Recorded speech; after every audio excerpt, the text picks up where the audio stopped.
It is delicious. I actually mixed one. Oh, did you? I had a scoop of I think this is a red lentil. Because I make a red lentil, but mine is a spicy red lentil. This is, which is really good, but this is.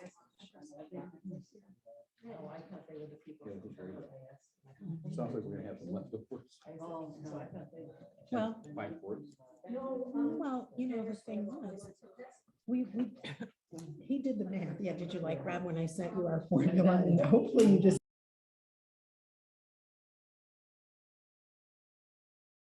It'll be what it is or whatever. Yes. Hi, everyone. Oh, that's okay. I'm starting it. Nope, I'm Okay. starting it. Okay. But I just want to let everyone know who's logging on. We're just getting a bunch of people logging in. So just if you would go ahead and mute your mics. I can see the ladies from her kitchen. Yay. And we're just going to give, we think a lot of people logging on. So we're just going to give people a chance to start over the next 5 minutes or so. We'll probably still have people logging in afterwards. So we'll just kind of be on pause here for a minute and get things set up and ready to go.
How's that working? I'm going to pause myself for 1 second or mute myself for 1 second. So I'll be right back to the Zoom.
All right.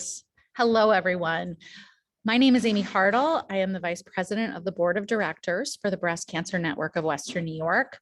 There might be a little bit of residual feedback on volume right now on audio because we're projecting this Zoom presentation live in our Depew facility where we actually host our members for these events. But one of the fun things about this particular event is that the team from Her Kitchen is coming to us live from the kitchen. So I am going to turn this over to them. This presentation will be done all on Zoom. I ask that you please keep your audio muted. It is up to you if you want to turn your video off or on. You can also change your display name if you prefer.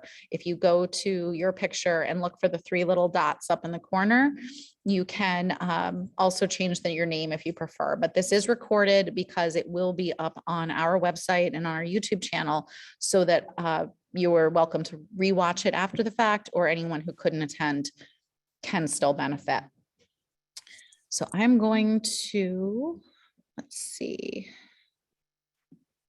I am going to invite the ladies from Her Kitchen to go ahead, and you should be able to share your screen now. Let's see. Hey, Amy. Hi, everyone. Hi, Hi. there they are. Awesome. Oh, okay.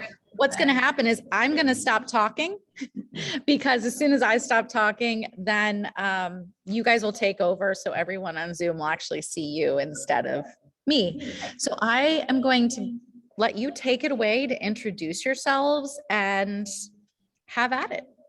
Sure. Awesome. Okay. Thanks. So let's just see if we can do this. There here. we go. Yay. Hi, everybody. Awesome. Hi, everyone. And Amy's right. We're coming to you live from Her Kitchen. Kitchen. We're on Hartl Avenue in North Buffalo. And if everybody can see us okay, I'm going to go ahead and start sharing our screen. Can you hear us okay too? Can everyone hear us? Thumbs up. I think your volume is fine. We're just going to adjust ours here in the facility. Okay. Awesome. The girls on the left are hard to hear. Is that on the left? What color sweater? Beige and lace. The girl in Oh, the white okay. we can hear. Okay. Kiara and Or Sue. beige and browns. Okay. Oh, Okay. All right. How's that? Is that better? can you hear us better now? Yeah. Okay. Okay. And it looks like our screen's up. And we're going to get started. Great. All right. Well, first of all, we just want to say welcome. And we are so grateful and excited to be here with you tonight and talk to you about plant-based wellness. We're going to talk about why we love it. We're going to talk about why it's good for you. And we are going to talk to you about how you can incorporate it into your lifestyle if you already aren't doing it. So with no further ado, we are going to start our presentation. So just a little bit about what we're going to cover tonight. Keep in mind it's going to be a lot of information. So we're just going to kind of give you the basics.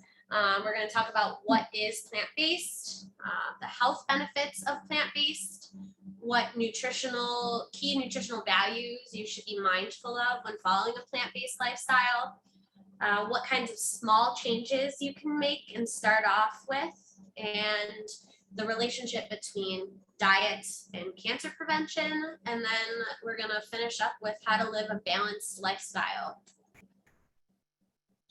And first of all, I guess we'll just tell you a little bit about who we are. My name is Susan Morreale, and I am the owner and founder of, we actually have 3 different businesses all under one roof. Started our business in 1990, Her Story, and it's a business that is all about promoting health and wellness, specifically for women, because that's what I've always related to as far as getting women involved in being proactive with their own health. So we started in 1990, and all the products that we carry are for your mind, your body, and your soul. And at the time I started, I was also a registered nurse. So I wanted to figure out a different way that I could help people. I wanted to be able to stay home with my brand new baby daughter, Ciara.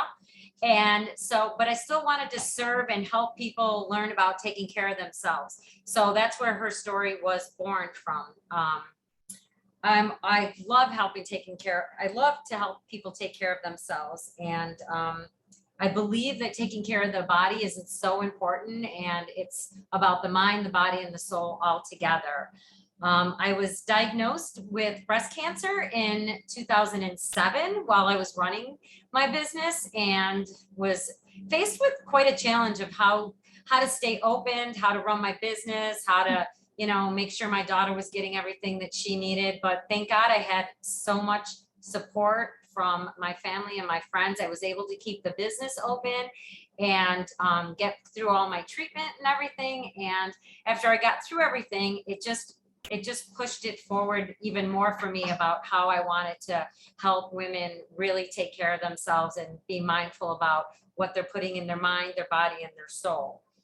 So, yeah, and then the next part of our business is her sanctuary, which is a place where we do all sorts of workshops with different women in the community that are doing amazing things to help women as well, like Sally Gower here. And then her sanctuary is in memory, in honor of my sister, who I did lose to breast cancer. But the important thing that we wanted to do from going through that was we wanted to carry on creating sanctuary spaces for women. We created a sanctuary space for my sister, and it was so important to have that space for yourself where you could learn about taking care of yourself and doing all the things that you need to do to really nourish and take care of all aspects of your life. And then Her Kitchen is the last part of our brand, and Her Kitchen is all about plant-based wellness. And I wanted to really talk about what you can do, because we are very much in charge of our own health and being our own advocate for so much of what is around us. So we wanted to launch plant-based wellness to help you learn about taking care of yourself with your food, and how there's foods that heal and foods that harm. So we really wanted to kind of bridge the gap of using food as medicine and showing you all the great different ways that you can really take charge and use food to live a healthier lifestyle.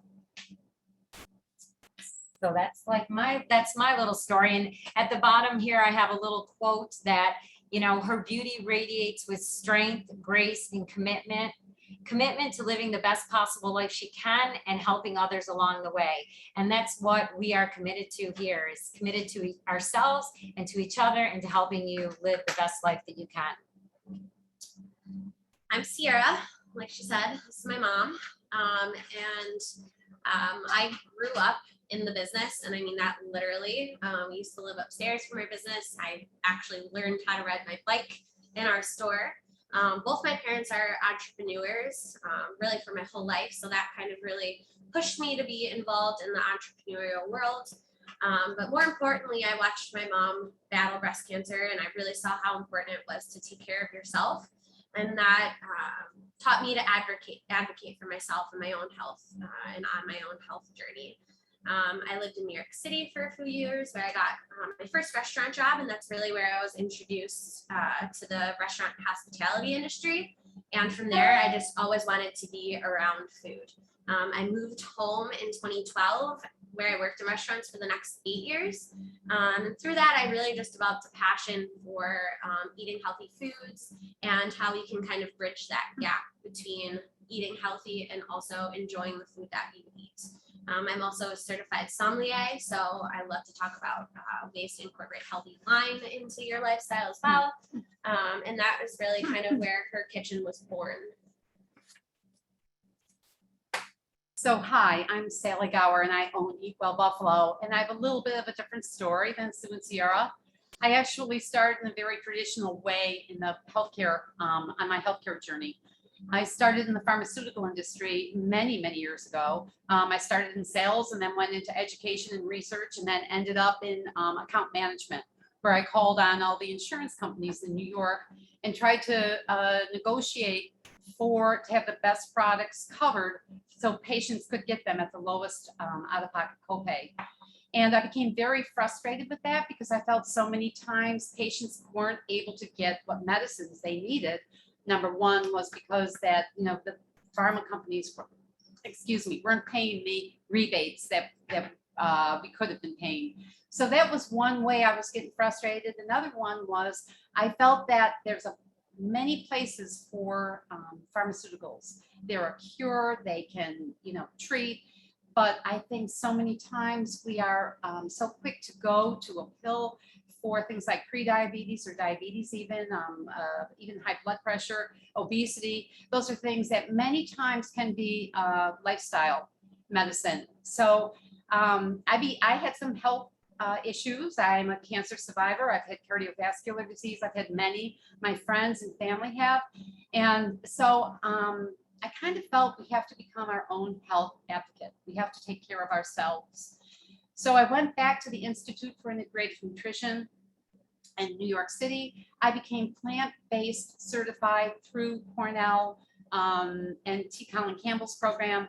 The Physicians Committee for Responsible Medicine, I became a Food for Life educator for them. They're located in Washington, D.C., and they're all MDs and registered dietitians and nurse practitioners that also believe that food is somewhat medicine and can prevent disease. And then recently I became Nutritious Life certified. I'm also back at UB taking some courses in nutrition. So I so believe that nutrition can reverse disease and prevent disease. And not only that, because my sister will say, yeah, you're going to live to be 100, Sally. And I'm like, no, I might not live to be 100, Sue, but when I do live, the quality of my years are going to be really good. I feel good and I have energy. So through all these things, it brought me to Eat Well Buffalo, where I work with individuals and groups, mostly to try to help them to understand the awareness and educate on the importance of making healthy lifestyle decisions. So that takes us into our next slide, where I'm just thrilled to be a part of the Her Kitchen initiative with Ciara and Sue. Our objectives with Eat Well, and I love Ciara did that, Eat Well in Her Kitchen. Our objectives are the same, to help people with wellness and to make our lives healthier. So we're going to jump right into it. So what is plant-based? We're going to kind of give you a broad definition of plant-based. So it's a food diet that is comprised mostly of food derived from plants. So that means that includes fruits, vegetables, grains, seeds, legumes. It could include some animal-based products. We talk a lot about eating the rainbow, so incorporating a lot of different colors. It's really about what you're adding in to your food diet and not what you're taking away. So we talk about filling your plate with a variety of those different things, about 90% or more. And then it's your choice if you add in a small amount of healthy animal proteins, maybe some organic dairy or grass-fed meats. But we really talk about plant-based diet as a whole foods plan.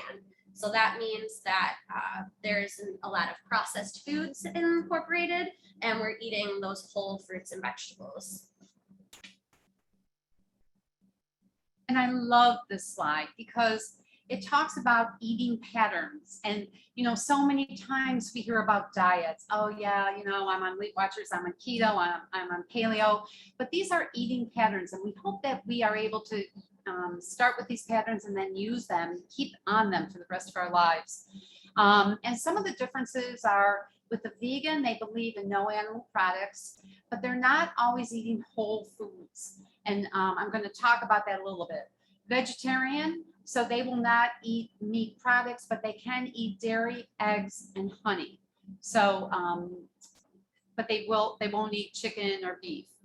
Flexitarians are more on the vegetarian spectrum, and flexitarians can, enjoy maybe a piece of chicken once a week, or maybe have, another type of a meat. But the majority of their time, they're eating plant-based whole foods. pescatarian, that's what I am, and I'm a vegetarian that eats seafood.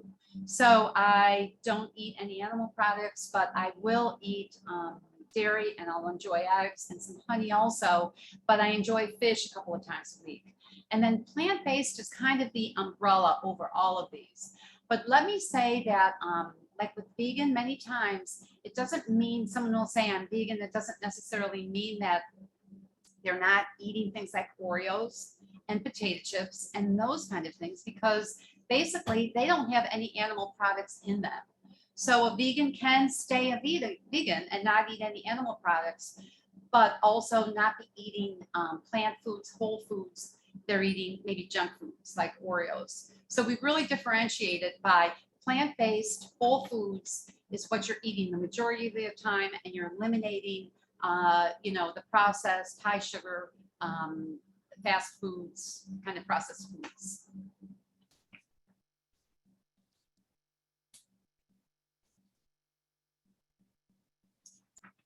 So I love this slide too. We talk about a nutritional spectrum. And when we talk about a nutritional spectrum, think of it as, the two ends of a rainbow. And I love rainbow because, of course, we should be eating the rainbow. But anyhow, at the two ends, at the one end, they're 100% processed food. It's fast food, it's junk food, there's lots of sugar. You're eating at McDonald's, you're having chicken wings and pizza for dinner, you're drinking soda pop. They don't eat fruits and veggies if their lives depended on it. On the other end of the spectrum are your 100% organic, clean, plant-based. Those guys wouldn't touch a piece of pizza or have a glass of wine. So those are the two opposites. And if you look at the 100% processed foods, 0, and the 100% organic is being 100, kind of figure out where you are on that spectrum. And this is going to really vary, guys, from person to person. So figure out where you are on that spectrum, and then where do you want to be? And I think that's really key, because you could be coming in and say, I'm 50% of the time I'm eating very clean, organic fruits and veggies, but 50% of the time I'm kind of eating the processed junk food. Maybe you never want to be 80, 90%. And most people don't.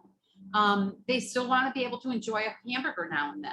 However, there are so many nutritional benefits to eating whole foods, plant-based. It's good to keep trying to move towards that end of the spectrum. So this slide says, figure out where you are, figure out where you want to be, and then let's put the steps in place to help you get there. Great advice, Sally. No, So again, this is going to point out the differences between how Sue, Ciara, and I eat. Again, I'm a pescatarian. That's a vegetarian that enjoys fish. And this is really my typical breakfast, and my lunch, my dinner, and my snack.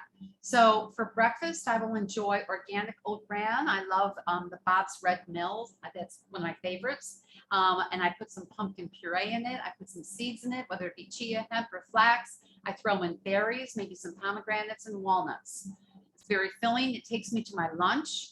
And at lunch, I'll enjoy marinated lentils. So every weekend, pretty much every weekend, I will do a big batch cook of lentils. So I will, for lunch, it's very easy because they're already done. I'll take a scoop, maybe a cup of those lentils. I'll saute in my cast iron pan with some spinach. I'll add onion, garlic, seeds to it.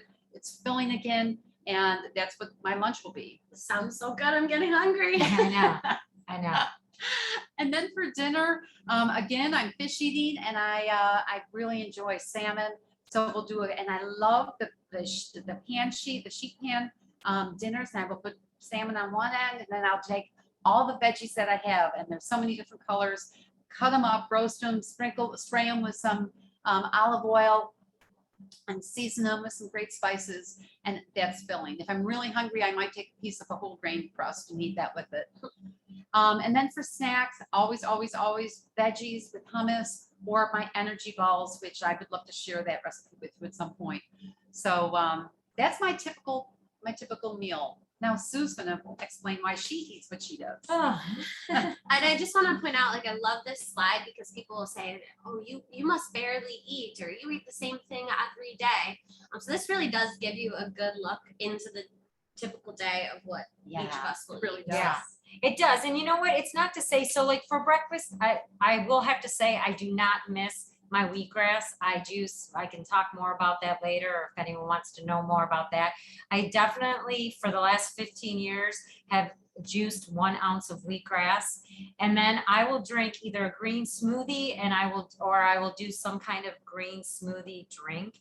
And that is so filling for me that I really sometimes don't even feel like I need to eat lunch. I'm so full. But for lunch, I will, like Sally said, how she makes a big batch of lentils. Like I'll switch out some maybe lentils too, or do a big batch of quinoa and then add all your different veggies. I'll throw them over a bunch of greens, you know, and kind of assort those greens, whether it's spinach, whether it's kale, whether it's arugula, you know, kind of switch that up, eat the rainbow. There's so many different, when you're trying to think about different vitamins and minerals that you need or want to get, if you eat the rainbow, you're pretty much covering all of them. Yeah.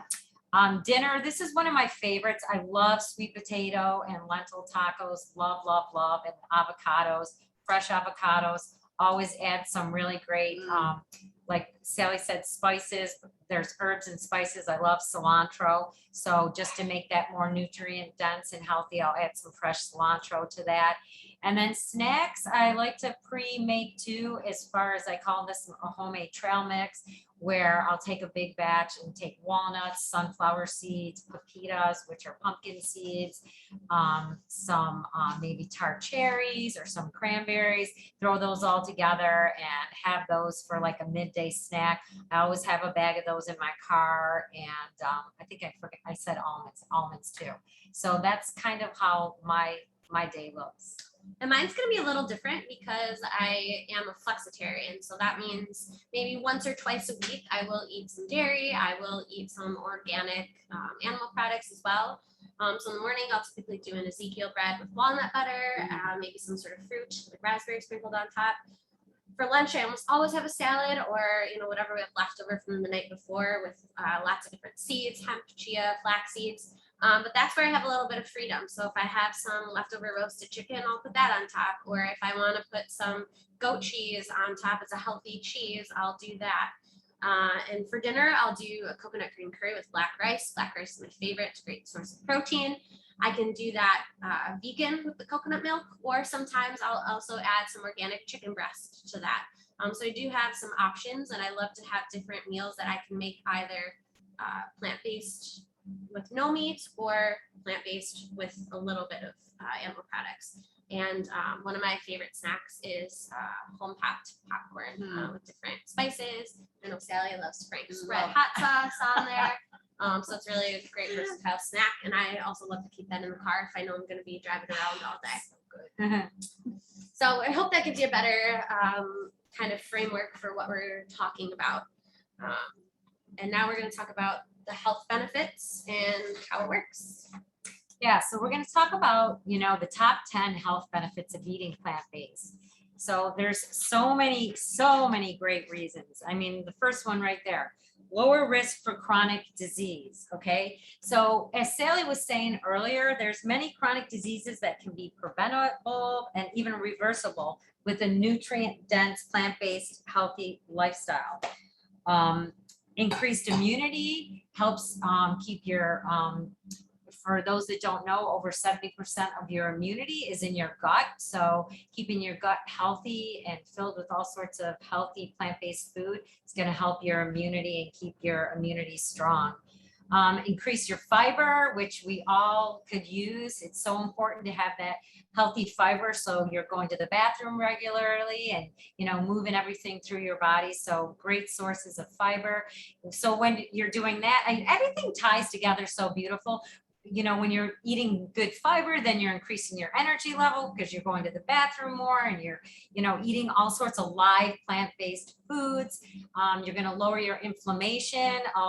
Majority of the plant-based diet is alkaline, lowers your inflammation in the body. You're going to have more restful sleep. It's going to help with your skin because we always say beauty's an inside job. So it starts on the inside. You're going to have strong bones, which we could all use, especially in the breast cancer world. Strong bones, healthy joints. keeps you regular, like we said, from the fiber, and also helps the environment to reduce your carbon footprint. And obviously, the health benefits are endless, but we feel those are really kind of the most important there. So probably everybody's maybe familiar with T. Colin Campbell and the China study. Dr. Campbell, he actually coined the term plant-based. And I just want to share a really quick little story. When I was in pharma, I went to a symposium at which thousands and thousands of people were at.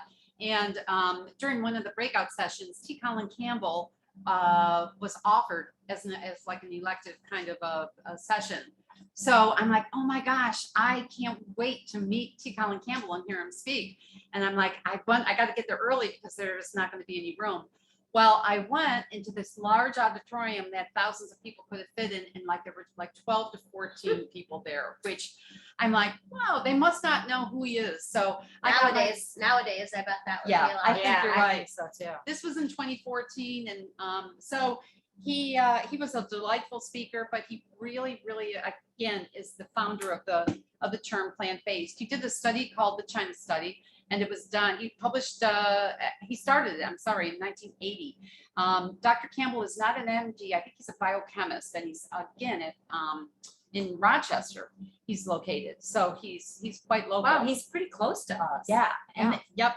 So anyhow, he looked at over 6,500 Chinese people, and what he found was, and he was raised on a farm. He was born a farmer, so he was thinking he was going to see that protein was associated with disease prevention. It's not what he found. Like animal protein, he was thinking it was actually plant-based protein, and he kind of determined that with plants we can both prevent disease and reverse disease. So it's the China study, and T. Colin Campbell, he is just a really one of the founding fathers of this. He has got great website. He's got podcasts. He has so many different resources. If you're interested, and of course books, if you're interested, you can check him out and learn a lot more about him. But the China study is, again, the landmark study that determined that plant-based was disease preventing.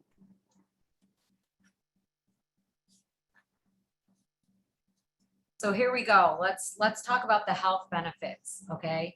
First one, so significant. Well, really they are all significant, but reducing cancer risk. Okay. So we're seeing more and more the link between the diet and cancer, whether it's preventing you from getting it or preventing reoccurrence. So let's see, it's oops, sorry. You can't see that far. So we have a lot of different studies that have been done with eating a plant-based diet, like we said earlier, where it's decreasing your inflammation, it's increasing your immunity and everything. So all of that really goes along with reducing your cancer risk. The next thing is building your bone strength. Really important, especially in our in the breast cancer world. I don't know, I can only speak for myself, but I definitely have osteoporosis. So building my bone strength and making sure that I'm eating a really good, healthy plant-based diet is really important for me to help keep my bones strong and healthy. A lot of times when you eat plant-based, people will think that you can't get enough calcium if you're not eating dairy products. Yes. But we'll talk a little bit more later about how leafy green vegetables and beans, fortified plant milks, they're all loaded with calcium and a really great source of vitamin C. And you're getting all of those without the risks that are associated with dairy. So, and I'm going to mention about how we can tackle diabetes with a plant-based diet. When I attended the Physicians Committee for Responsible Medicine, they actually conducted research where they looked at a plant-based diet and diabetes. And they found that, and in 2003, the study was done. It was funded, I believe, by the NIH. And they found that a plant-based diet controlled blood sugar 3 times more effectively than a traditional diabetes diet that limited calories and carbs. So, and you can find research both ways, and we all know that. But you know, I know people, and I'm sure everybody knows people that have gone plant-based and it's reversed their diabetes, or definitely has decreased their dependence on medication. So there are some definitely positive studies about plant-based and diabetes. Also, heart healthy. I love heart healthy because we know the effects of plants versus animal protein. So we know that animal protein does not have fiber, plant protein does.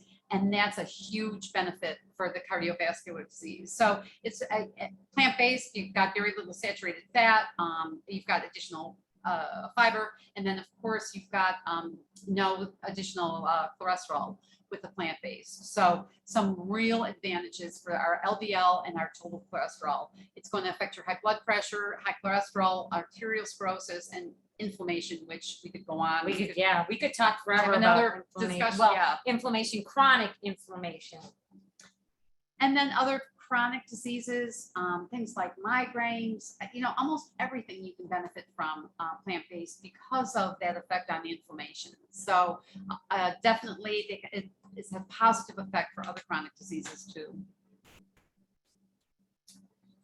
So we're going to talk a little bit about what are the 8 most important nutrients to think about when you're following a plant-based diet. For anybody that is new to plant-based, we always recommend obviously checking with your doctor or dietitian. But if you're looking to just see a quick summary of the nutrients that may need some extra attention with people that are not eating animal products, these are the 3 that we're going to talk about. So the first one is going to be iron. Steak and liver aren't the only sources of the essential mineral. You can get it from dried beans, peas, lentils, enriched cereals, whole grains, dark leafy vegetables, even something like raisins. Those are all good sources of iron. Zinc, we hear a lot about zinc nowadays, especially with COVID, helps your immune system defend against bacteria and viruses. It also helps the body in making proteins and DNA, helps heal wounds. Vegetarians may have trouble getting enough since they don't eat meat, but the beans and grains that they eat typically have compounds that keep zinc from being fully absorbed in the body, which is why we need to pay extra attention to how much zinc you're getting. We have some things in the store that include zinc, you know, something like this, which are little daily doses of immunity shots along with your vitamin C and other minerals that you can get. So definitely something to keep in mind when you're following that diet. Omega-3 fatty acids, iodine, vitamin B12, which is a really big one. Things like fortified foods like nutritional yeast, cereals, breads, those are definitely going to be something you want to keep an eye out for when you're following plant-based. Calcium, vitamin D, oops, sorry, I'm skipping a little ahead here, and protein and also fiber as well. But out of those 8, we're going to kind of touch on 4 today that we feel are the most important. So protein, how much of it do you need? Fiber, where do you get fiber from, and the difference between plants and animals? Calcium, what are some non-dairy sources of calcium? And then sources and supplements regarding vitamin D. So the first one is protein. So this is something that probably I get asked more than anything is, where do I get my protein from if I go plant-based? What is a complete protein, and will I get that from a plant-based diet? So a complete protein really is something that contains all 9 of the essential amino acids. And we have to get them from our food, because what protein does is it builds our muscles, it repairs our body tissue, it gives us energy. It's just extremely important. So the amino acids help our body to create and repair the tissue and break down food in our digestive system. So it's critical that we get enough protein. How much protein do we need? Well, approximately 0.36. You take your weight and multiply it by 0.36. So say you weigh 100 pounds, and I know no one weighs 100 pounds, but just for simple calculation. So you would need 36 grams of protein if you weighed 100 pounds. And then the best thing you can do with that is to take that 36 grams and then, you know, divide it up into your 3 meals. Try to get it evenly among your 3 meals, and try to get, a little bit in your snacks also. If you are going through a very stressful time, or if you do strenuous exercise, or maybe you just had surgery and you want to do some increased protein, then you would go up to a higher level of about 0.45 to about 0.54 per pound. It's what you would multiply by your weight. So you do need a little bit more protein during those times. But animal protein and soy and quinoa, they're all complete proteins. Now, because some of the plant proteins are incomplete, what we say is that if you consume a variety of plant-based proteins, so things like legumes, greens, grains, veggies, nuts, seeds, all those things, because they contain different amounts of the incomplete amino acids, when you combine them, you're going to get complete protein.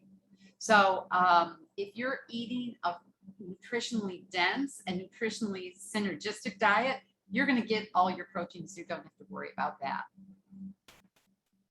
Thanks, Sally. Yeah. And fiber, guys, fiber is so important. So you can see on this chart the list of high fiber foods. And again, the big difference between an animal protein and a plant protein is fiber. And we know fiber is key to the microbiome. And like these guys have just said, it's just critical to so much of our brain and our gut and just every piece Just of our keeping health. everything moving too, Yeah. we just. Absolutely.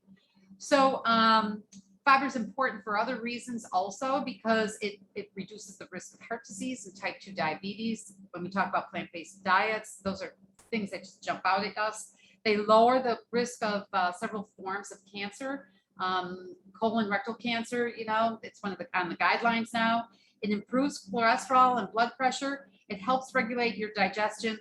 The one other great thing about fiber, guys, is that when you eat it, you feel full. It gives you this feeling of just being satisfied. So it kind of fills you up, so you don't have to keep eating. But there's a lot of good reasons that we should add more fiber to our diet. And when we talk about how much do we need, typically the American Heart Association recommends between 25 and 38 grams of fiber a day. So you can get more fiber by eating fruits and veggies, beans, peas, barley, lentils, quinoa, things like brown rice, any of the whole grains. Also increase your water intake. Maybe 6 to 8 glasses of water a day will really help with that fiber. So yeah, and try to get as many of your grains to be whole grains instead of processed grains, because that contains the bran and the endosperm and the germ, 3 essential parts of a So plant. it's almost like a complete grain, right? Yeah, got all it's the a pieces. complete grain. It's got all the pieces. to Yeah. And I know that list is a little, it. There are dose bottles. it's a little small up there. So I just want to mention, we are going to send over a PDF file of some of these charts, so you don't have to stress about seeing that.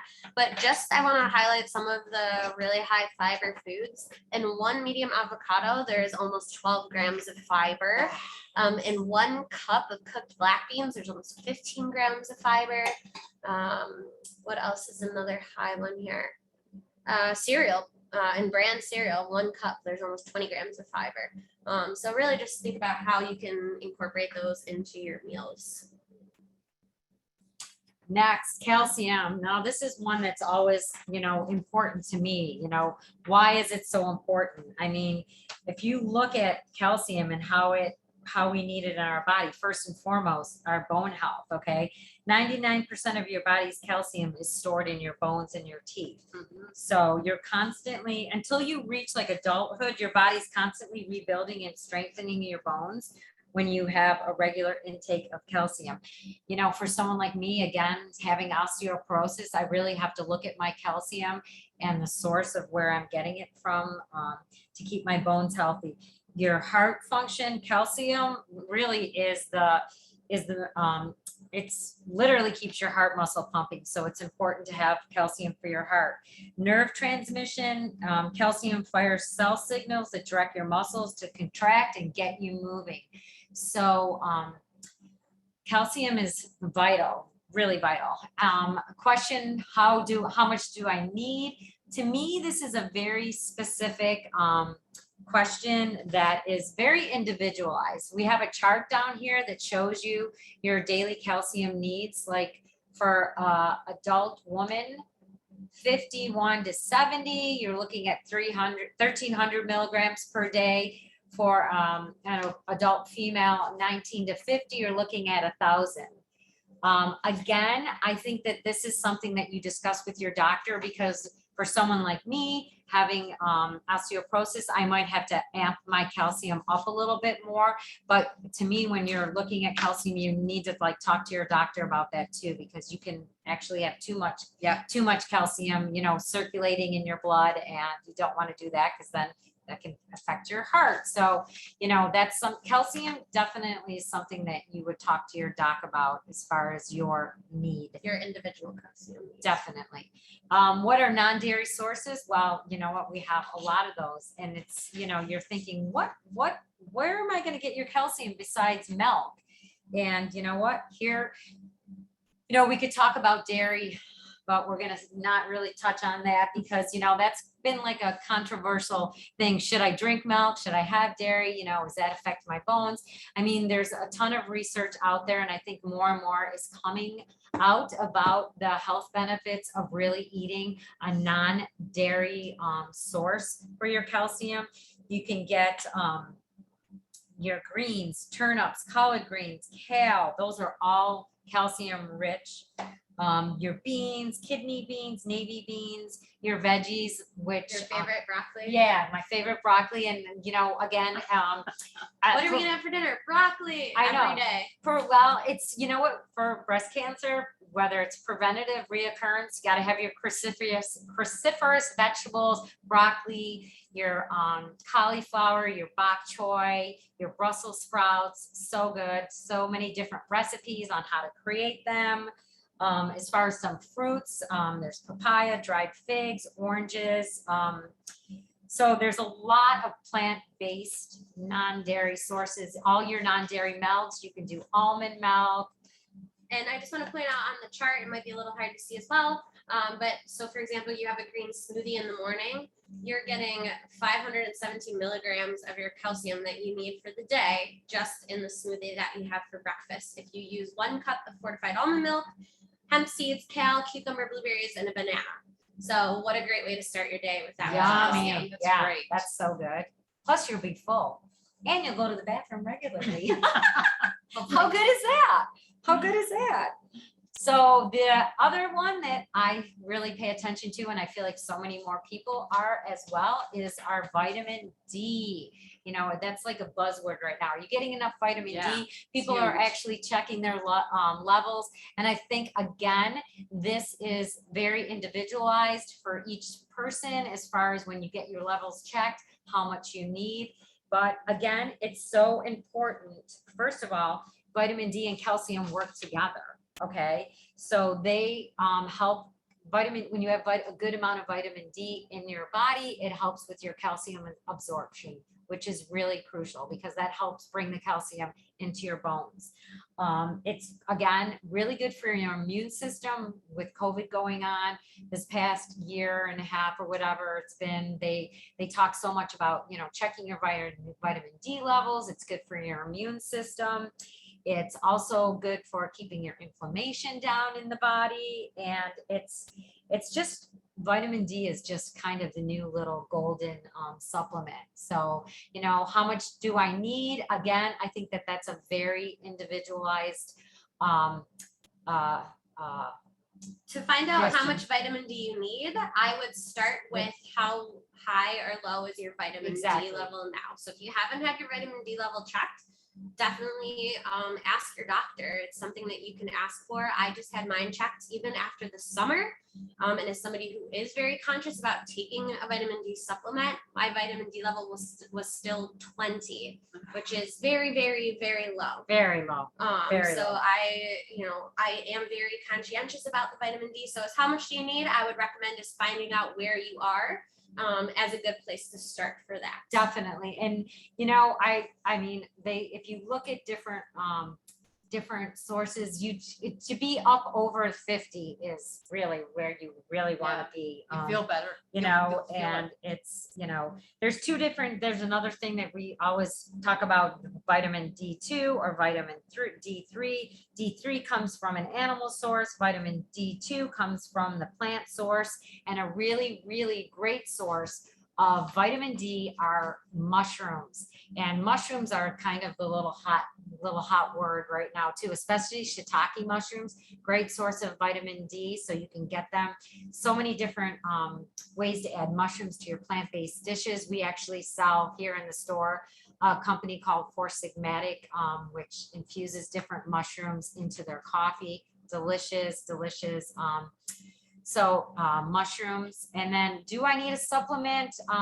You know what, if you're gonna look at a supplement, I always say this about supplements, whether you're gonna take one or get one from your food, to know the source of where your supplement is coming from too. Is it a good, reliable source? I personally love to use a lot of Garden of Life products. I think their products are clean and like they have a plant-based calcium that I personally take. So if you're gonna take a supplement, know, the supplement where you're getting And a it great from. local source is Pine Pharmacy Yeah. on Main Street in Williamsville. Yeah, definitely. They're very knowledgeable about the different types of products that they offer in the store. So go in and chat with them Yeah. about your specific needs. Yeah, definitely. All right, next. Sugar. Ugh. Okay. So sugar could be a whole topic, so we're gonna briefly just kind of chat about it. There's 3 things that you really want to think about when you're talking about sugar. And the first one is, why is it important? Everybody says cut out your sugar, but we do need some sugar, right? We totally need sugar because honestly, the role of sugar, it provides our cells with the energy that we need to function, for your brain health, for all your cells. It's really important.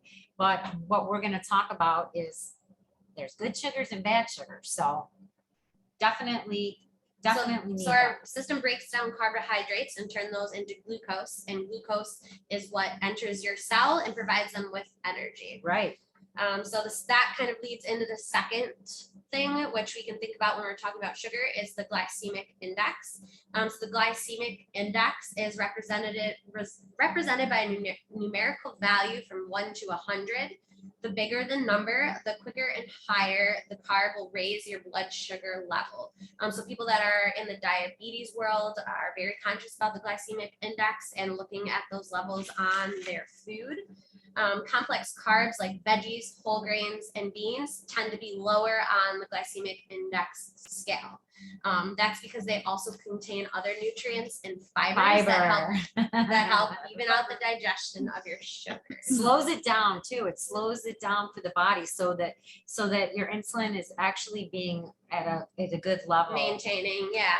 But something important to note about the glycemic index is it does tell you the number, but it doesn't tell you any nutritional value about the food. So just something to keep in mind when you're looking at those levels. Low GI foods may be less healthy than higher GI foods because they contain more calories or saturated fats. And then the next one is good sugar versus bad sugar. Yeah, and I think this is really an important one, Sal, because I feel like there's so much out there now, like don't eat apples, don't eat bananas. So talk to us about that. Yeah, absolutely. So not all sugar is bad. Sugar that is found in fruit like apples, strawberries, bananas. So you are getting some sugar from that, and that actually can work to an advantage if you have a sweet tooth, because you can take that strawberry, maybe dip it in a little bit of a dark chocolate with a high percentage of cacao and get your sweet tooth satisfied, but you're also getting vitamins and nutrients in that strawberry. And that's why all sugars are not created equal. When you eat the processed cookies and candies and donuts, it's so funny because when you see someone with a donut, they'll be like, well, I can't have a banana because my doctor said it's too high in sugar. And I'm like, what? But they're eating a donut. Know that our with fruits and veggies and so many energy balls that I make, it's oats, peanut butter, dates, and a little bit of chocolate chips. All those 4 things together, we make them into balls. It satisfies your sweet tooth and you're getting nutrition from it. You're getting a lot of fiber and protein and a lot of vitamins and minerals. So not all sugar is bad, because you are going to get some in the fruits and the veggies. but you're also getting nutrition from those. So definitely consume those fruits and veggies. And actually they found that people that eat fruit have a lower BMI, which is your body mass index, than people that don't eat fruit. And by having that lower BMI, it really helps you to avoid getting some of the chronic diseases, because weight is a huge factor when it comes to an increased incidence of some of the chronic diseases like diabetes and cancer and that. So not all sugar's bad. I think it is important though to also mention that a healthy relationship with sugar is going to look different for everyone. Yeah. If you have a special reason to be Mhm. vigilant about the amount of Mhm. sugar in your diet, Mhm. for example, if you're dealing with cancer or somebody like me that has trouble with yeasts, you definitely might want to exercise some mindfulness even with those naturally occurring sugars. Mhm. So maybe if you're going to eat a fruit that It is tends to be a less little sugar- bit less less sugar. sugar than Yeah. others. Yeah. So again, it's definitely depending on your individual situation as well. Definitely. Yeah. But then that bad same- sugar is definitely bad. Yeah, absolutely. Although every once in a while, you might want to feel that. Yeah. Well, you know what, at the end, we talk about this balance. It's about balancing, okay? Because you still have to have the joy in your life. And it's about individuality too. Know what your health concerns are, know what works for you, know when you feel good, when you have energy, when your skin looks good, all those things. We have to figure out, like we said before, be our own health manager. We have to figure out what works best for us. Right. And when that leads into this is perfect, the next one. Wow, look how that works. Yeah. So we know that was a lot of information, and that's really just scratching the surface. So we wanted to kind of give you a way to make some small changes and have big results. And that's going to start with some healthy swaps that you can make. So the transition to a whole food plant-based diet doesn't have to be overwhelming. So many people will say, you know what, I am starting tomorrow. I am not eating anything but plants.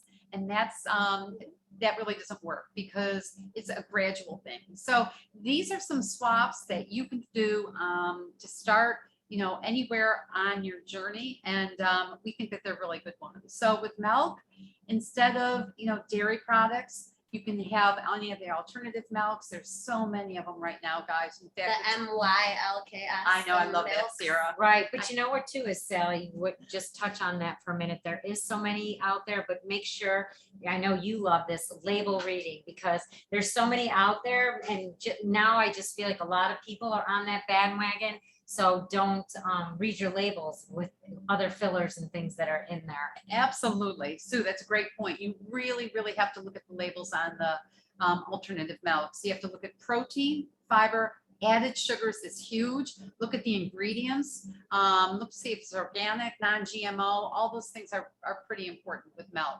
And look at calcium, because you are getting a lot of calcium with a dairy milk. So if you're taking that away, try to find an alternative milk that does have calcium in it. Nutritional yeast is also a great alternative to like a Parmesan cheese. Chia seed eggs, if you're baking. So a chia seed egg, and there's other alternatives for this too, but it's basically 3 tablespoons of water and 1 tablespoon of chia seeds. And you dissolve the chia seeds in the water. You let it sit for about 10 minutes. It becomes like a gel-like. You can use that instead of an egg. Snacks. Oops, sorry. I love nice cream. So if you're addicted to ice cream, you might want to try the nice cream. Nice cream is where you take, and all of us probably buy way too many bananas every week. I will freeze them, stick them in the blender, put in some dark cacao, put in some peanut butter, put in some frozen cherries, whatever it is, and you put this in the blender and blend it together, and it's so good, guys. It tastes as better than ice cream, and it's so nutritious, and it just doesn't have the sugar, the added sugar. And then you can add your spices like cinnamon and everything. Yeah. So there you're getting some more nutrient dense. Make it yours, whatever kind of ice cream you would eat. If it's Cherry Garcia, you know what, put those frozen cherries in, and cinnamon, whatever you want to add to that, go ahead. I love an ice cream. Dark chocolate's another great healthy snack. Look for the higher percentage of cacao. I will also add like dark chocolate, cacao powder to, many different things, because it gives protein, fiber, and some antioxidants too. Popcorn, like Ciara said, it's a great snack. I think of it like a blank canvas, and you can make it sweet or savory. If you want to make it sweet, throw in a few dark chocolate chips, throw some cinnamon on it, and eat that. Or you could put Old Bay on it, or Frank's, or anything else, but make it what you like. And make it yourself. And make it yourself. That's the other huge piece of it. Sweeteners, we have agave, maple syrup, raw honey. Of course, they all have sugar. And if you're watching sugar, you have to be aware of that. But these sweeteners that we've listed have some trace minerals. So we do consider them a little bit healthier than your processed sugars. And then baking, you can use mashed bananas. I use the healthy flours. We made it great for one of our cooking classes the other day. We made this great stew with a chickpea flour, and it was fabulous. And people loved it, and they hadn't tried it before. So pureed pumpkin, you can add that to so many different foods. And avocado, you know what? If you've got a veggie burger or a beef burger, you can go ahead and add some spread on avocado to that instead of mayo. And it tastes better and it ups the nutrition. So that's what we're trying to do with all these healthy swaps, is give you options that's going to increase the nutritional value of the food that you're eating.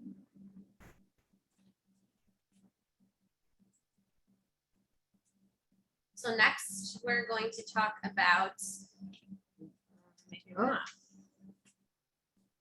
We're going to talk about diet and your eating and cancer prevention. So you know what? No, it's Yep, right. yeah, Yeah. we are. Okay. Okay. So we're going to talk about that. And that's something to me that really, There we go. started That on is my right. journey, because once again, we can look at different foods. There's foods that heal and foods that harm, and really can help us be our own advocate to either prevent or prevent reoccurrence or prevent breast cancer altogether. So there's a lot of different foods and stuff out there. We went through kind of our best foods for breast cancer health that we think are really, superstars. And things that we eat every day. Exactly. Anyway. So leafy greens, I think what's important with leafy greens too is switch them up, eat kale. There's kale, arugula, spinach. You don't have to stick to just one. I know before it was like kale. Everybody was eating kale, so switch it up. Kale, you can make kale chips, arugula, spinach. I put spinach in my smoothies. Citrus fruits, oranges, lemons, lime. I start my morning with warm water and lemon. Great way to start. To jumpstart your digestion. Also great detox. I know, get what? Vitamin C. Yeah, get vitamin C. And I know for a lot of people that might be on different kind of medications, especially Coumadin, to avoid grapefruit. So kind of check your citrus if you're on any kind of blood thinners or anything. Berries. Love berries, strawberries, wild blueberries, raspberries, delicious, great vitamin C, great antioxidants. Fermented foods, kimchi, sauerkraut, kombucha. We carry some great local fermented sauerkrauts in here. We could talk about gut microbiome and your gut health forever, but that's for another class. So fermented foods are really good to help with your, they're probiotics to help feed that good gut bacteria that's in your gut, which you want to keep healthy. You've got a balance of good and bad bacteria, and the fermented foods really help to feed your gut microbiome. Mushrooms, I touched on that a little bit. Shiitake, lion's mane, chaga. Shiitake's great. Lion's mane, great for your mental clarity. Chaga, great for your immune system. Green tea. There's a I can't think of the name. It's ECGC that's in your green tea, loaded with antioxidants, really good for you. We also have some great green tea options here in our space. So continuing on with that list of best foods are the cruciferous veggies, things like broccoli, cabbage, Brussels sprouts is my favorite. Had to add that, cauliflower and bok choy. Whole grains, and if you're not sure if it's whole grain, look at the label. Look to see how much protein and fiber is in there, and look at the first ingredient says whole grain, whole wheat. So it should say whole wheat, like your oatmeal, rye, barley, brown rice, sorghum, those are all whole grains. Legumes are lentils, beans, again, really great because they're giving you protein and fiber and some nutrition, vitamins and minerals. The allium veggies, garlic, onions, leeks. Oh, they're so good. We should Immune be- system, immune system. Yeah, antioxidants. We should be eating those on a daily basis. And then herbs and spices. These are some of our favorites, but really, guys, you can use almost any of them and you'll get some antioxidant properties from it. So turmeric, ginger, thyme, oregano, and cayenne pepper. I also love cinnamon. I use cinnamon in a lot. So, and Sue, I'll let you do the last Oh one. yeah, wheatgrass. I talk about wheatgrass. Wheatgrass is great for alkalining the What is body. wheatgrass? Wheatgrass is when the wheat is in its baby stage, they cut it and it is loaded. It's when it's most nutritious, loaded with all sorts of antioxidants. You have to juice it in a specific juicer to get the nutritional benefits, but the nutritional benefits are huge. It kind of mimics your own red blood cells. So it helps oxygenate the body. It helps detox the body. It helps alkaline the body. It also helps you feel full, so you don't want to snack on things that aren't good for you. So wheatgrass is one of my like things that I never forget about. What was that? And how much organic? Oh, yeah, and that's another thing. 2.5 pounds of organic produce is in 1 ounce of wheatgrass. So that's another thing that's really great about it, because we might, who's eating 4 and 5 fruits and vegetables a day? I mean, we're trying to amp that up, but wheatgrass is a really great way to get 2.5 pounds of organic produce. And lastly, we're just gonna talk about tying all those things together. Right. It's a lot of times there's all these different types of diets. So we don't look at it as just a plant-based diet. We always talk about it as a plant-based Lifestyle. And this is kind of what we look at under living a balanced lifestyle. Your sleep. These are things that are so critical to have everything when we talk about your mind, your body, and your soul. So your sleep is so important. Your self-care, what are you doing for self-care? That looks different for everybody. So kind of look at what that looks like for you. Exercise, some kind of movement every single day. Food, we talked about all of this food. Meditation and mindfulness. Very important. Spend some time meditating. Meditation also looks different to a lot of different people. Meditation is just being in that moment when you are just being mindful about what you're doing or what you're thinking about, and creating that space to really nurture and take care of yourself. And I love this graphic too, because in the plant-based diet, we're talking a lot about the food portion, but no matter how many healthy foods you eat, if you don't have all of those other components, you're not going to be in balance too. Bingo. I like to think of it as a puzzle. And if you have a puzzle, you know that all the pieces, if one is missing, it's just like the whole thing's ruined. And that goes to all the different pieces of our lives that we should kind of have in balance. How cute is this lady? Huh? Love Look it. at that smile on her face. So I love the blue zones. And if you're not familiar with it, I think you would love to maybe take a look at it, check it out online.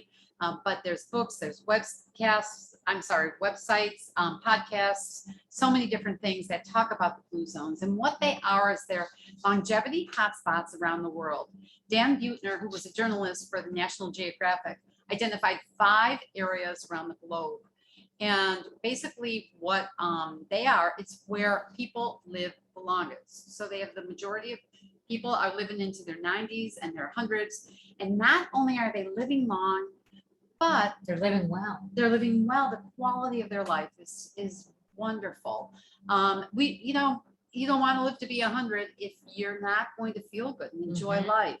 And these people are. So what he did was he looked at what factors these 5 zones had in common. And this is what he found. So if you look at the core of the circle, there's 4 basic criteria: move, outlook, eat, and connect. So within the move criteria, there's, and this is what Dan Buettner calls the power 9. So, and that includes move naturally. So move naturally, you can see that is under the move criteria. That is move often. You don't have to go out and run a marathon. You don't have to really do a lot, but move often and in your life.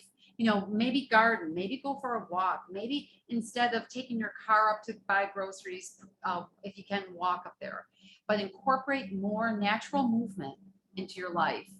when he talks about outlook, he talks about purpose.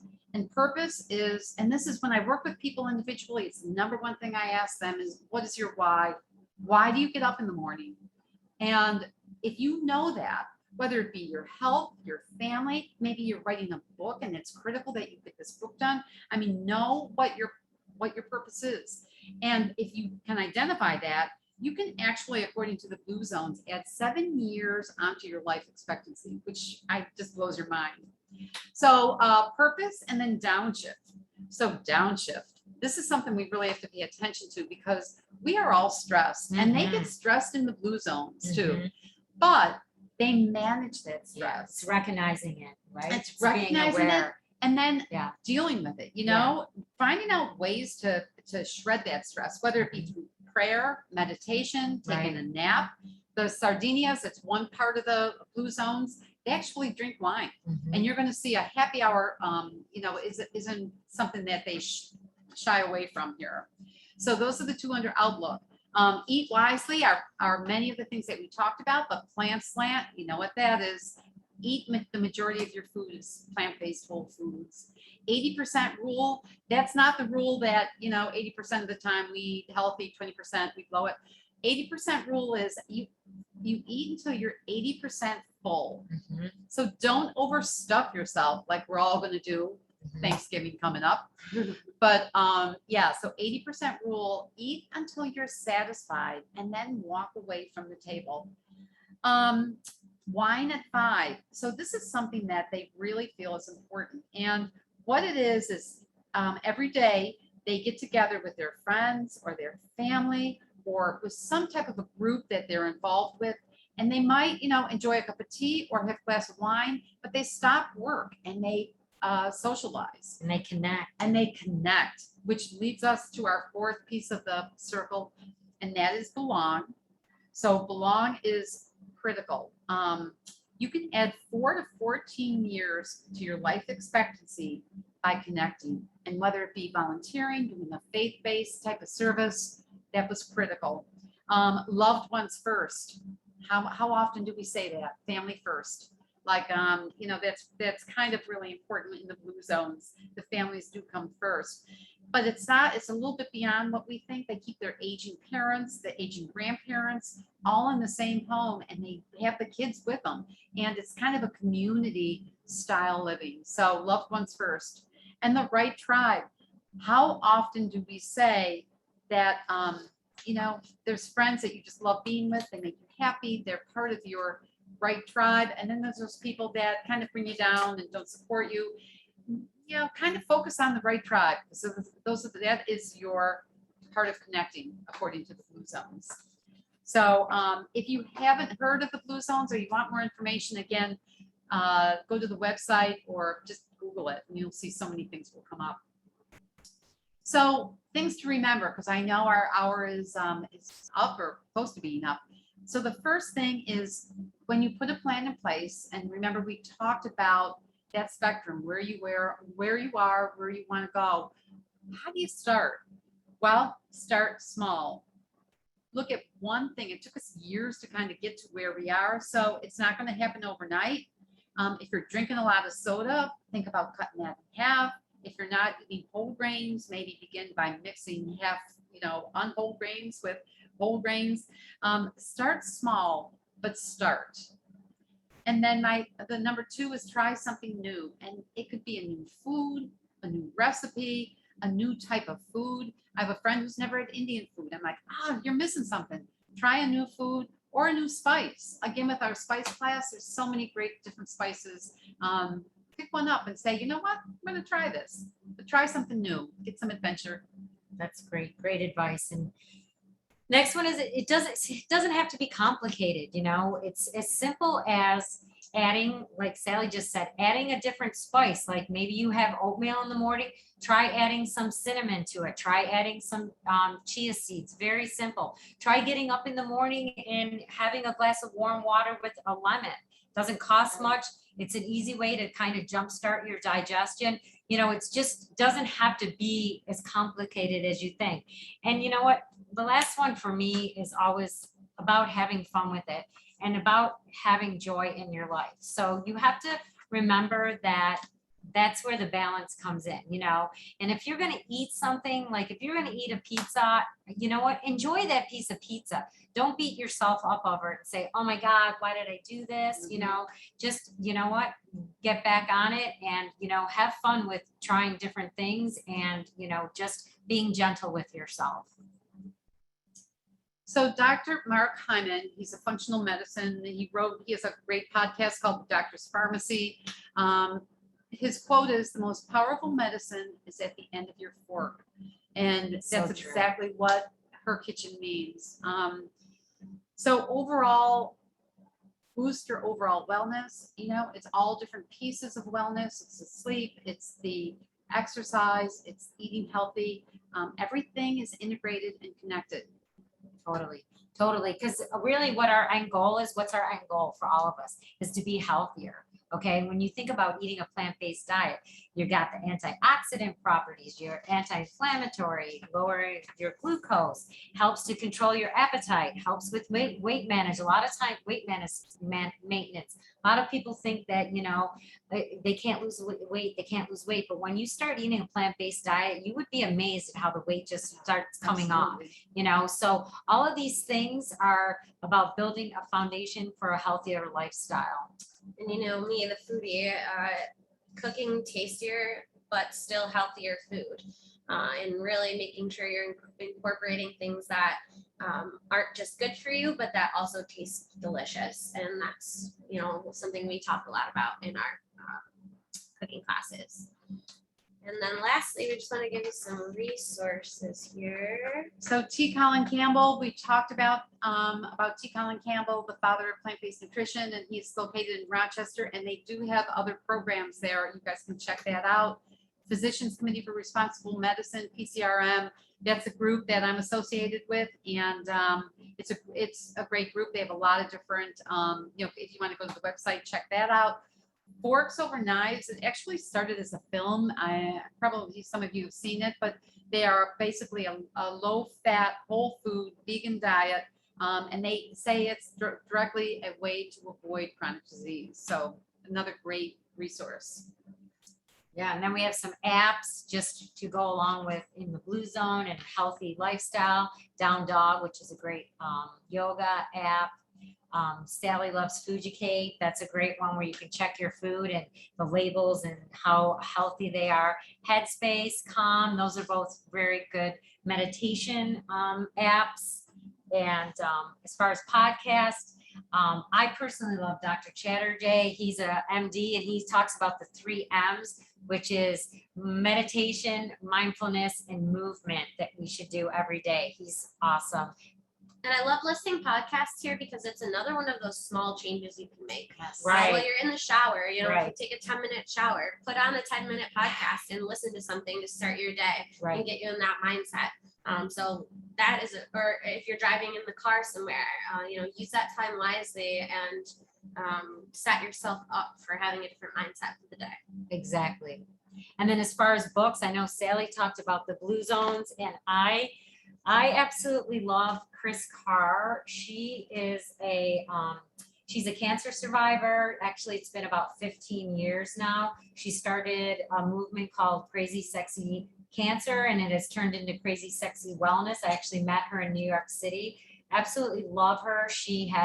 This is her first book about dealing with cancer, going through it. And she has 5 different books. She has 3 cookbooks. She has a juice book. She's a great positive person to follow along and get she's some living with cancer. And she's living with cancer, which I love. I don't love that, but I love that she's showing you that it can be done. She's living a strong, happy, powerful life. And you know what too, we're on Facebook, Her Kitchen's on Facebook, Eat Well Buffalo's on Facebook. Sally's constantly posting little tips and tricks about what she's eating and how to eat healthier. So definitely follow us on social media, check out our websites, or just stop in here too and have a cup of tea. We'd love to chat with you. DM us, message us if you have any questions. We're here to help. Definitely. Yeah. Definitely. And I think that that's really key, that we're here to help. We're here to be a resource for you. We're here to, you know, work together to help Western New York, live a healthier lifestyle, one day at a time, right? Yeah. One day at a time. And just for her kitchen, we do offer plant-based subscription boxes, which is once a month. You get 7 to 10 different plant-based items to try out. It's a great way to have new products introduced to you. We also do plant-based cooking classes where the three of us teach different. We do a series that'll be starting in the new year. It's a 6-month series. You get a workbook along with that. We dive more into a lot of these topics more in depth. And then we also do different workshops. And then Sally at Eat Well Buffalo. Yeah, so I work with individuals. So if anybody's interested, I'd be glad to offer a free 15-minute initial consult to see if it's a mutually agreeable kind of a situation. So feel free to email me or text me and let me know if you're interested. Sounds great. Thank you so much, Amy, for bringing us on and having us here. And you know what? I always say this, together we are stronger. There's so many amazing women in this community that are doing awesome things. Thank you for what you do at the Breast Cancer Network, Western New York. And thank you for having us be a part of this and talk to you about something that we're so passionate about. Ladies, thank you so much. We're gonna turn.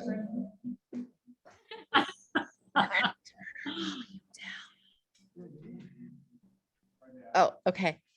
We're gonna turn our volume down. Can you all hear me? Yeah. Okay, great.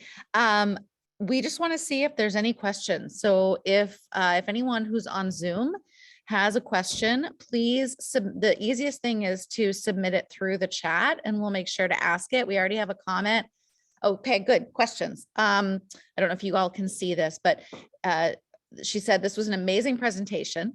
3 questions. What is your opinion of whole food vitamins? What is your opinion of limiting soy, plant-based estrogen, for breast cancer survivors? What is your opinion of stevia as a sweetener? Is it okay, or should we limit it? I'm gonna let Wow, coming right out of the gate with some hard ones here. I know. Well, I know. thanks, Beth, for the comments. I know. Sorry, we're all just like looking at the screens Yeah. kind of far away. Okay. I'll take number 3 first. What is your opinion of stevia as a sweetener? I'd say it's definitely a better replacement than processed sugar.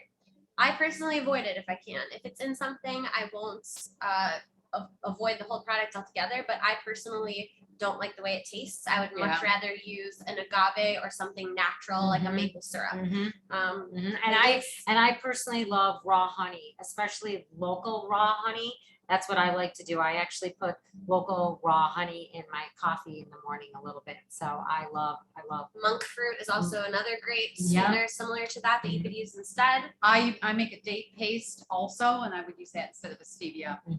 Just my personal opinion. I'd say if that's a small change for you and you're making the switch from regular white processed sugar.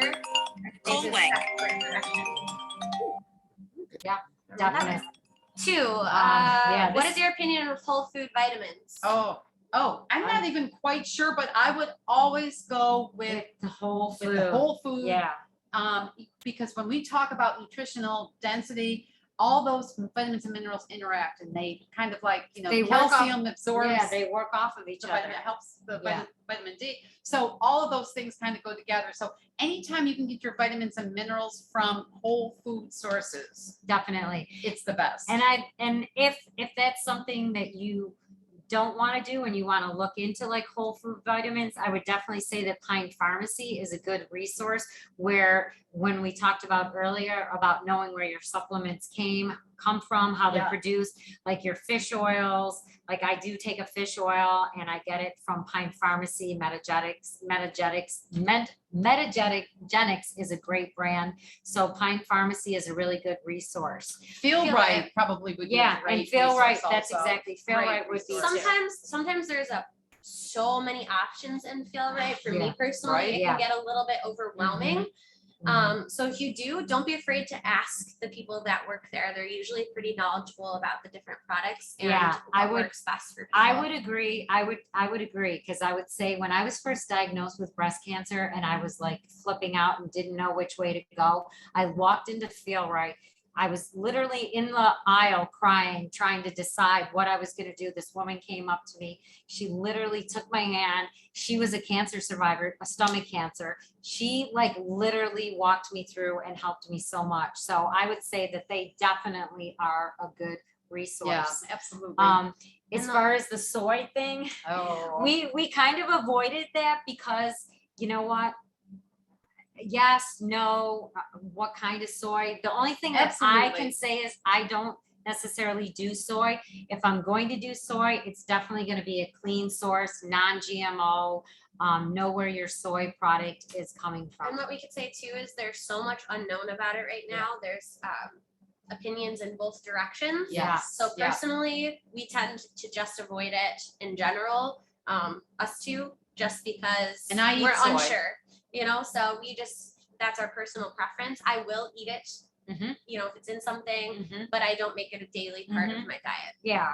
And the milk I buy is a soy milk, Mhm. but It's- I'm fine with that. But again, it's a personal. But you preference. also know It's the knowing your- source. You know what I Yes, mean? You're it's doing organic. organic. Soy is high in one of the protein. most, it's one of the most contaminated Absolutely. crops. So- So you got to know that there's no and non-GMO. I Yes. do cook with a lot of miso, which is a way that I do get some of my soy, Yeah, but it which is fermented, I was gonna say, which what is adds miso, Ciara? it's a fermented soybean, so that adds a lot of nutritional value to it as Yeah. well. Yes. And I'm still getting some soybean in there too. Yes. Yeah. So I hope that answers your question, Beth, but feel free if you have any more to kind of message us offline. We're happy to talk Ooh. more. I love that. Next question, Kelly, what kind of juicer do you recommend for juicing both leafy greens and wheatgrass and solid veggies?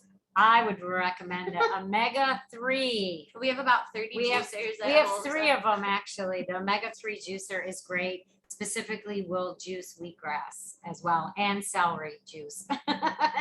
So the omega-3 So you need a masticating juicer to Mhm. juice anything like that. So something like a NutriBullet won't won't work. work. Yeah. You do use your NutriBullet in the For morning to make smoothies. smoothies. But for those who aren't, you know, that don't really know what that means, so you want something that's masticating, Masticating. that is pressing the actual fibers of the produce to release the juices and nutrients from it. And Vitamix is another one. I know PCRM endorses that one. I've not used it, and it's very expensive. So that's something that we need to consider. Is too, it I'm vertical or horizontal? The juicer, it's Horizontal. horizontal.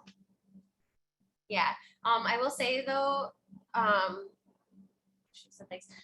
we've had multiple different kinds. And that's been the best one to juice the wheatgrass. Totally. And so if wheatgrass is something in Yeah. particular that you're looking for, Yeah. it does a really great job of Yeah, that. because you can't, a lot of people think they could put it in a NutriBullet, the wheatgrass, or they think that they can like chew it in You'll their be mouth. chewing on grass. But to get the nutritional value and release all of the good nutrients, you have to juice it.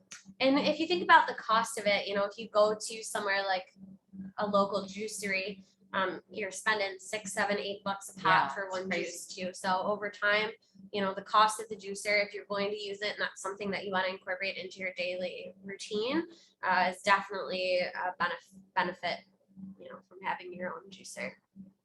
And I'm a huge advocate though of eating the whole celery, eating the whole fruit or veggie because of the fiber. So Fiber. fiber. Any other questions? I checked with our crew here, and I think the main feedback was people want a copy of the PDF and your recipes. So those energy balls, any other book recommendations, like if you have a couple, your 2 or 3 top easy plant-based recipes. I don't know if you guys follow Feasting at Home. That is one of my favorite websites for getting some plant-based options. Great recipes. So when you guys send that over, we will be sure to share all of that with the link and on our website so people can access it along with the recording. Awesome. Awesome. Yeah. And we just wanted to mention too, so we will be launching our 6-month series. So it's once a month for 6 months. We do 6 different plant-based recipes, and that includes an entree as well as a dessert. And we talk while we're cooking about the nutritional benefits of each food that's going in. And we also talk in depth about all the topics that we covered today. So a lot of you may have questions, you want to learn more. about those specific things, that would be a really great class for you guys to look Introductory into. thing. Yeah, it's really great. You get a full workbook of all of this information. Yeah. And That's- plus it's fun. It's It is. really, really fun. You We get to do it cook in your virtually. kitchen. Yeah. You cook Yeah. in your own Love it. kitchen, you cook along with us. And we do want to offer 10% off for anybody that attended the class as well. So I can include that promo code for you when I send over all of the information. That's awesome. Thank you guys so much. This has been really informative. I definitely think that, you've helped a lot of people just demystify a little bit of some of the language and how to get started. And, I think you did a great job driving home the idea of small changes, try new things, have fun, right? And that eating well and feeling good don't always have to be really hard or No, just Yeah, think of it, that's so just, you know what, just simplicity, man. Simplicity and getting back to how we used to be, you know what I mean? Like just Yeah. very simple, clean, whole foods that have like 3 ingredients, all right. All right, if anybody Yeah. wants to get in, can we take a little selfie here? Anybody wants to turn on their cameras? Smile. Oh, yeah, we've got a few here. Maybe we can go to gallery. See if that'll do it. Oh, there we go. We got some people. Hi. All right, ready? 1, 2, 3, smile. Oh, Ah, here you go. Okay. got it. Well, thank you. We're going to wrap Awesome. up there. Everyone who attended on Zoom, thank you so much. Thanks, everyone. Oops, you didn't get it? You didn't get it? Smile. Wait, we gotta do it one more time. Oh, anyone, we're going to have just a few announcements here within BCN. So if you want to stay on through the Zoom, you're welcome to. We're going to make sure to share them. And if not, that's fine. You're welcome to log off, but the formal presentation is over. And Guys, thank you, Bye, thank you so everyone. much, Bye, Irene. everyone. Thanks. See you later. thank you. And for everyone on Zoom, please check out our website, bcnwny.org, so that to find out our future presentations. We host these educational series monthly, and we're going to have some great future topics coming in the new year. All right. That's a good question. I'm going to put us on hold for 1 second.